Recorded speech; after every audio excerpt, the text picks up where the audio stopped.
Hey guys, LTK here talking about the Hogue Mysto. The Hogue Mysto. And you know, I'm probably last out on this one. It's been some months that I've owned this and never got it up on the video here.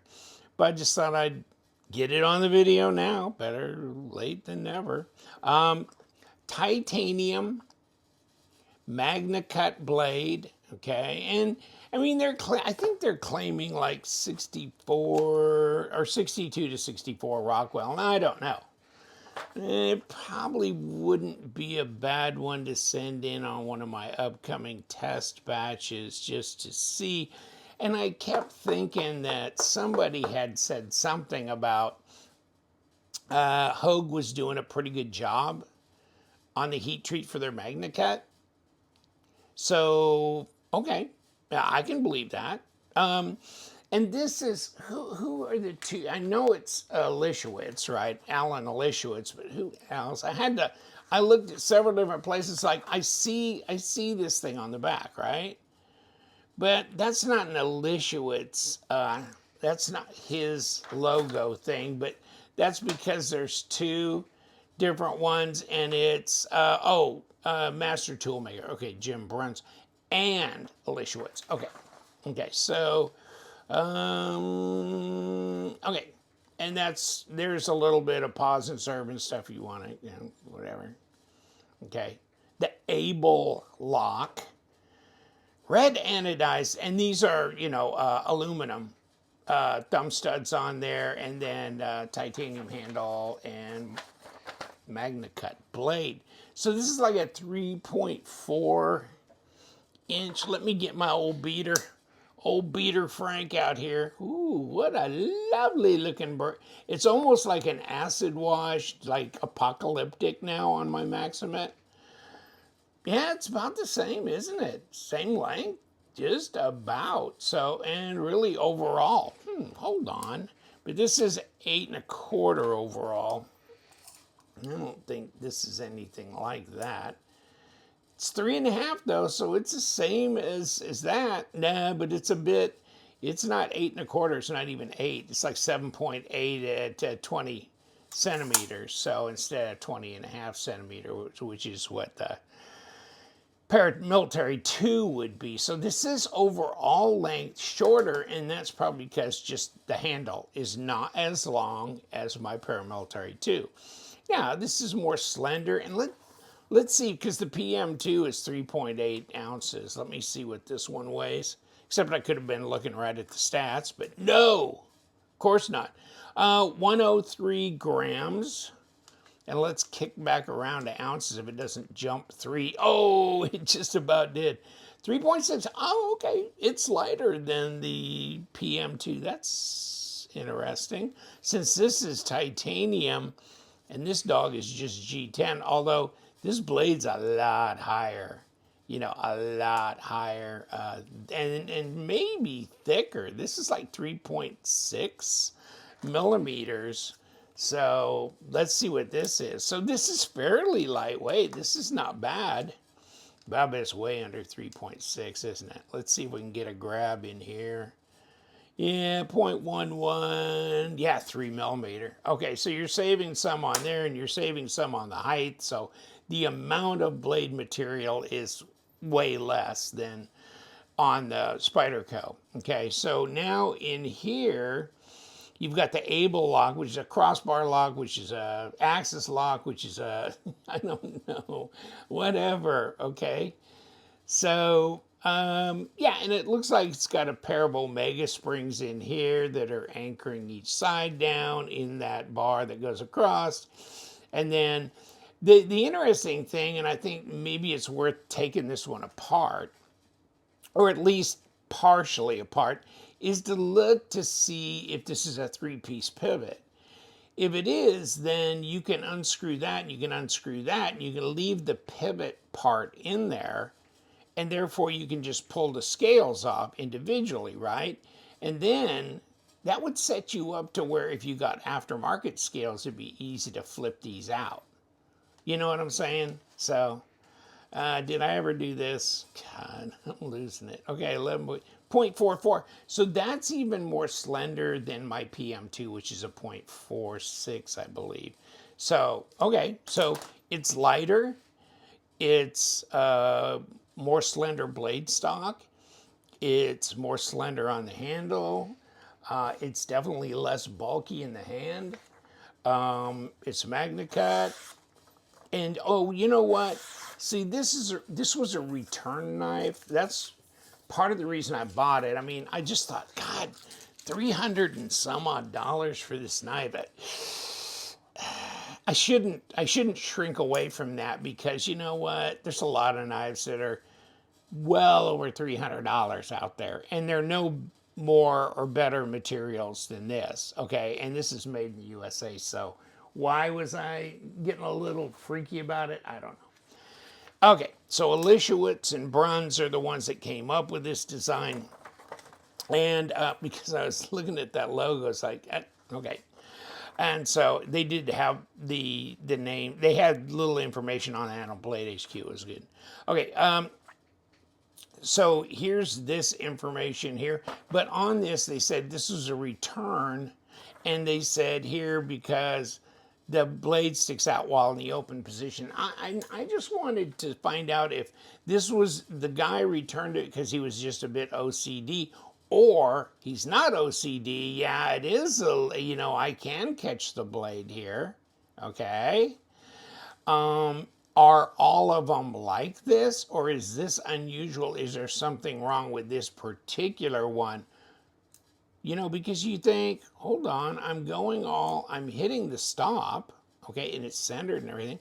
I don't think this has been disassembled. So it must have been the guy just going, ooh, that's a little dangerous. Now, I mean, I've carried it and held it and flipped it and stuff and never got cut. So I don't know. It's got some nice texturing on here and this and that. So that'll be good. The hardware on the handle's nothing to write home about as far as the screws, but okay. Or they're number 8s here, and it looks like we've got, I'm thinking these are aluminum, since they were saying these were aluminum. I'm thinking these are aluminum standoffs as well, because I've never seen titanium anodized like that, unless these are, and I'll test them. When we disassemble it, I'll get my magnet out and we'll know if they're steel. If they're steel, they could have that coating, you know, that they put that colored. So that could explain it if they are steel. And then deep carry pocket clip here that goes left or right, which is always one of those things that I kind of look at going, if it's an expensive knife in excess of $300 and that kind of thing, you know, you're really kind of bending over for the left-handed guys by doing this. And I mean, there's no plate here, or, I mean, it'd be nice to actually even, you know, machine the same pattern on the little cover so it kind of disappears. And there's been some knives that have done that, that I thought were really good. And was it the Dogfish from Kaiser or something like that that had done that? And I thought, oh wow, that's so stealth, you almost don't even see it. But here, no, it's open. There's no plate, no extra screws there. There may be some in the box though. Here's the box, okay? Okay, and you know what? Maybe I should look that over and which end got opened. Okay. Of course, let me see what we got in here. Okay, nothing all that special, just, yeah, just, okay, that and that, not a big deal. And these little zipper pouches are so weird. They're so weird. Okay, nothing. Is he still made in Mexico? Yeah. They've been made in Mexico for years now. I got hell from some buyer because I sold a knife back in the day on eBay, and he goes, this is a fake because it says made in Mexico on the zipper pouch. It's like, dude, no, they are. The zipper pouch is made in Mexico. I'm sorry. So there's that. Like that means anything, but it is what it is. But no, it's nice and sharp out of the box. You know, it is an attractive design, and the ergos are comfortable, and the handle is big enough, and I'm not getting any play or any problems there. And you know what? It's centered as well. So is it it's a curiosity whether this blade thing should be like this or not, because you can. I think I would have backed this thing up. Now, I don't know, when we disassemble it, we can look how close are we to hitting a standoff in here, and it doesn't look like we're very close to hitting a standoff there, and that's the stop. So we could have given ourselves a little bit more shave off of that, the underside of that blade, to let this thing sit down a little deeper. And I think I would have seriously considered that before I went into full production. That's all. That unless this is a defect. And if this is a defective one, then, well, that's why I got it as an open box return. But whatever. Okay, so it is what it is, and you got this nice swedge coming down here, kind of reinforces this tip, and, you know, so it'd be nice and, you know, pick things and do detailed stuff, and you can get up on here, but you can't like climb up like this. But you do have a cutaway thing here, so for stropping and sharpening, you can get in and do that. But okay, that'll be good. You know, there's nothing wrong with this knife. I think it's a good looking knife. I think it's better looking than the Deca, but then that's just my opinion. But, you know, the deck is less expensive. This would be kind of interesting if they came out in this in a, like a Damascus with that kind of thing. But the same, you know, the same knife, except they walk away from the titanium and do a Damascus, or maybe even a fat carbon, or something like that. And then, you know, maybe even do one that would be, you know, not OS 10, but, you know, maybe a 154 CM or CPM 154, and, you know, Damascus for like $100 or less. That would be a knife that I would be happy to carry. This one being at $300, yeah. See, I've got my beaters that I carry on that, including this poor bastard. I can't remember what I picked him up for, but I mean, he should have been like $170 or something, but I think it was more like 75 when I got him, and I've been using and abusing this dog and his brother, the M390. But you know what? Yeah, that one needs cleaned up, but they've been holding an edge pretty well, so been happy with them. Yeah, that dog needs really badly cleaned. Okay, let's took it apart. Well, let's see what we can do here. I don't know which way to go in, and so let's see if this front breaks away. It does break away. I mean, that means I don't have to get into that pocket clip necessarily. Okay, we do have some thread locker, and I could kind of feel that as well. And then these are number 8s on the body, and that spun away pretty easy. Whoa. Oh, I almost lost that one. Okay, let's take it easy. Take it easy with that. Okay, there they go. Now, where am I? I should be able to just, okay, pop this off like that. Okay. Let's see what we got here. Okay, so you got these little things pressed in here to be able to screw into, and then there's your titanium scale. And this is on your presentation side, so there we are with that. And then we've got a partial up here, liner thing with your Omega spring. Okay, so there's that. Okay, now, oh, you got to do it both ways, don't you? Okay, let me see. Let me see if we can. Now, do we So I'm thinking I've got no grippy here, right? I mean, I was doing this like a fool, thinking, why isn't this turning? And yeah, I'm wasting my time with that. Okay, hold on. And let's pull you back in here. Let's get this guy because he can push all the way through. Okay, so there's that. And yes, it is a captured. And yeah, you can't unscrew this. This is just looks like the front, but there's no stuff. And that's too bad. There should be. See here? You can use your Torx to get into those grooves. There aren't any here.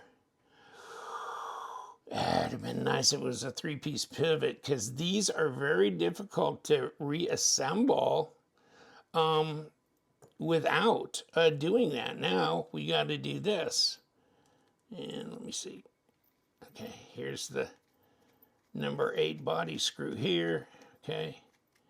So this will be fun, because we'll have to push that pivot back in and try and get those washers in place.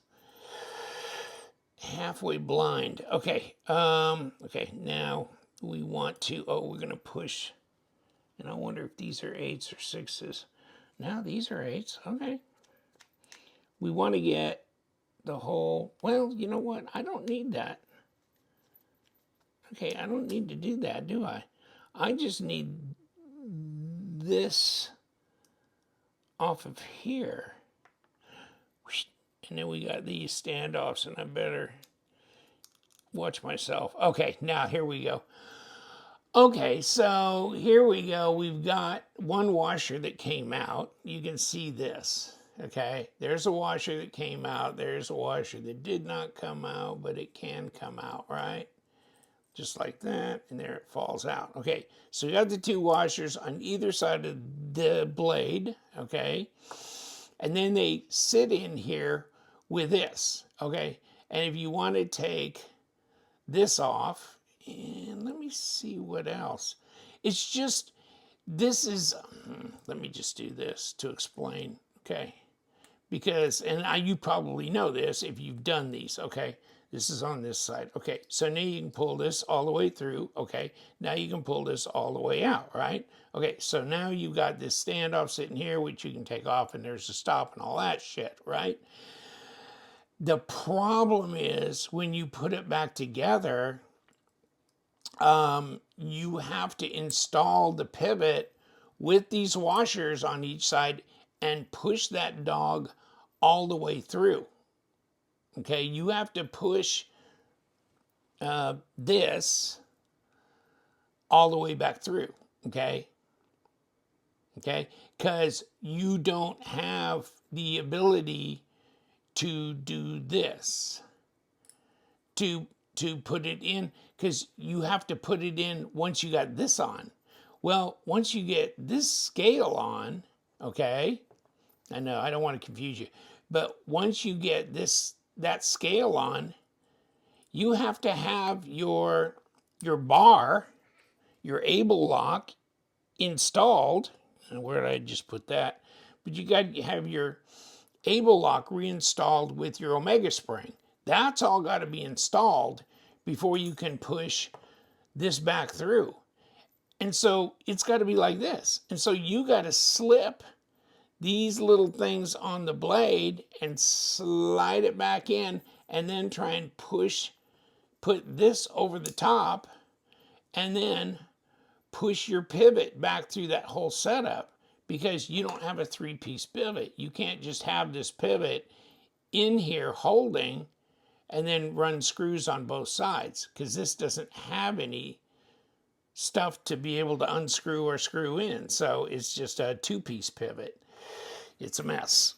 Now, if there's a better technique, let me know, because this is all Mr. Goofy's been able to figure out, okay?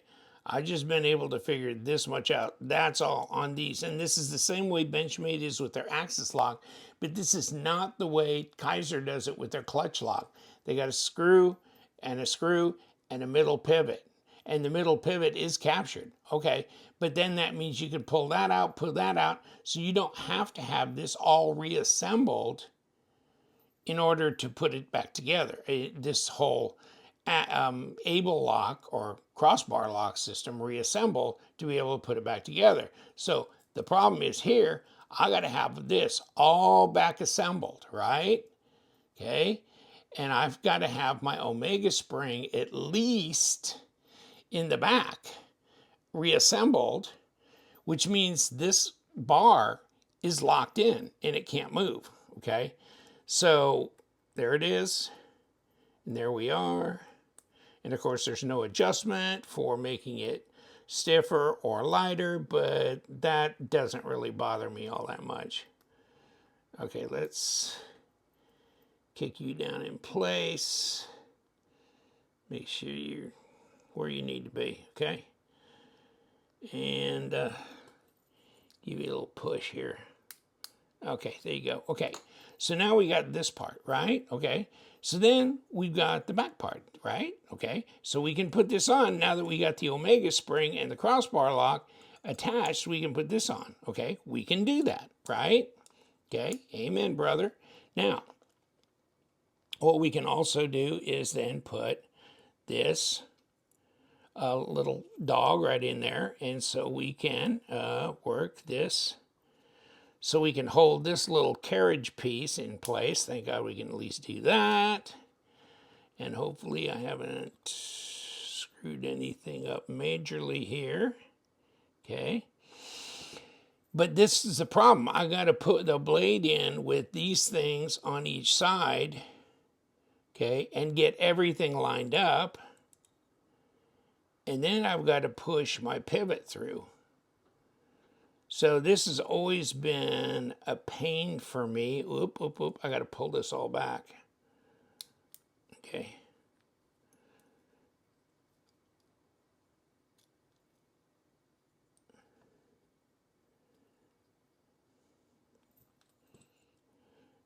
So I got to push this thing through here. Line this up.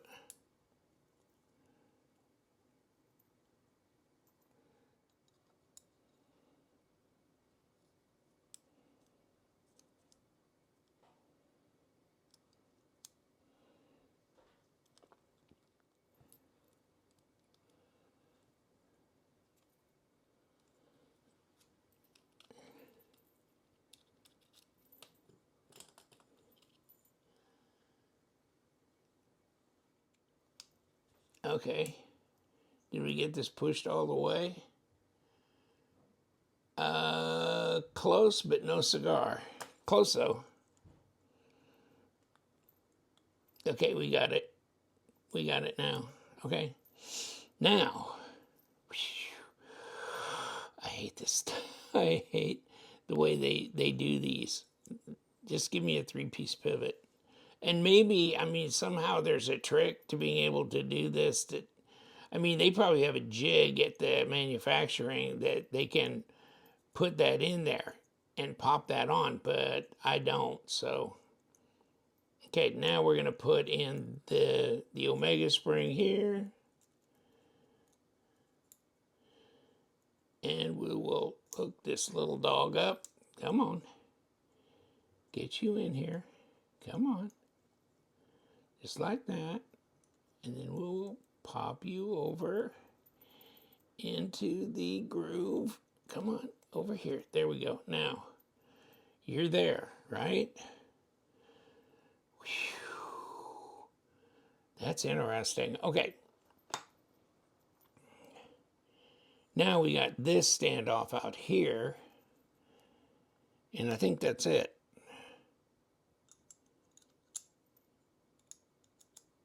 Okay. Now we've got a pivot that needs to go in here. And reassembling that pivot was not fun. Okay. Come on. Okay, let's do this. Okay. Okay, now, let me see. I've got the pocket clip installed. Oh, I got another little screw here that goes in here. Okay. It's a number 8. Okay, let's get this tightened in. This should be tight anyhow. And then we got these two that need to go in. There's one right there.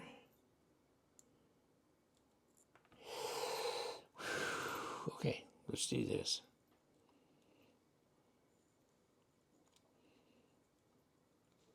And we want to stand it up straight. There we go. And this one. So then we'll test the pivot to make sure we didn't crank down too hard on it. Okay. And we did. And it's centered, but we need to just break it loose a little bit. Okay, now we're good. Okay. And it's still centered. Okay. And is there... there's a little bit. We gotta give it a little bit. Okay.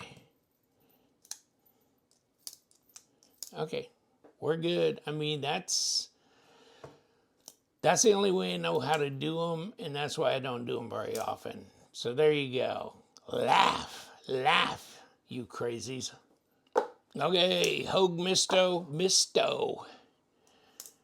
Have we introduced you to the Able Lock and the Magnacut, titanium, all the good stuff? All the good stuff. It's a nice design. Nothing wrong with it.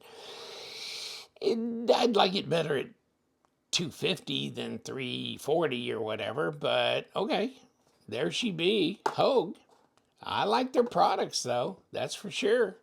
And there's another good one, actually. And we love them knives. Check out my online store of pre-owned knives and stay sharp.